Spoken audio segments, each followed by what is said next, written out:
దేవునికి మహిమ కలుగును గాక. మీ అందరికీ నా హృదయపూర్వక వందనాలు తెలియజేస్తున్నాను. ప్రియమైన సహోదరి సహోదరులారా, పరిశుద్ధ గ్రంథము కృత నిబంధన గ్రంథంలో నుండి యోహాను వ్రాసిన మొదటి పత్రిక 1వ అధ్యాయము 8-9 వచనములలో గల దేవుని వాక్యాన్ని మనము చూద్దాం. ఒకసారి మనం పాపం లేని వారమని చెప్పుకునే ఎడల మనలను మనమే మోసపుచ్చుకుందుము, మరియు మనలో సత్యం ఉండదు.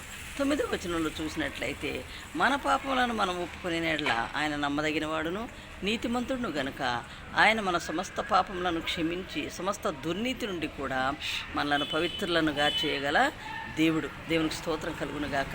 మరి మనలో ఏ పాపం లేదండి, సమస్తము పాపలు. ప్రతి విషయంలో కూడా మనం పాపలమై ఉంటూ ఉన్నాము. మనం ప్రతి విషయంలో కూడా మన చూపులో, మన మాటలో, మన క్రియలో, మన కాలి నడకలో కూడా, చేతి పనులలో కూడా ఎన్నో దుష్ట పనులు చేస్తూ ఉంటాం, దుష్ట తలంపులు తలస్తూ ఉంటాము. పగ, ద్వేషము, కుళ్ళు, కుట్ర ఇవన్నీ మనలో ఉంటూ ఉన్నాయి కదా. అధికమైన కోపం అనే పాపం కూడా మనలోనే ఉంది. కాబట్టి ఇవన్నీ కూడా లేకుండా తీసివేసుకుని నీతిమంతులుగా జీవించవలసిన వారమై ఉంటూ ఉన్నాము. మనం పాపం లేని వారమే ఎట్లా చెప్పుకుంటామండి? నేను నీతిమంతుడను, నీతిమంతురాలను అని ఎవరు చెప్పుకోవడానికి వీలు లేనే లేదు. పాపంలో పుట్టి పాపంలో పెరుగుతున్న వారము, పాపపు పనులే, పాపపు ఆలోచనలే, పాపపు చూపులే, పాపపు తలంపులే కలిగి ఉన్న వారమై ఉంటూ ఉన్నాము. మరి దేవాది దేవునికి స్తోత్రం కలుగునుగాక. మనందరము కూడా ప్రతి దుష్ట కార్యము నుండి తొలగిపోవాలంటే దేవునిలో మనం నమ్మకస్తులుగా ఉండాలి. దేవుని ఎందుకు విశ్వాసం కలిగి భయభక్తులు కలిగి జీవించవలసిన వారమై ఉంటూ ఉన్నాం. దేవుడి కొద్ది మాటలు దీవించి ఆశీర్వదించునుగాక. ఆమేన్, ఆమేన్.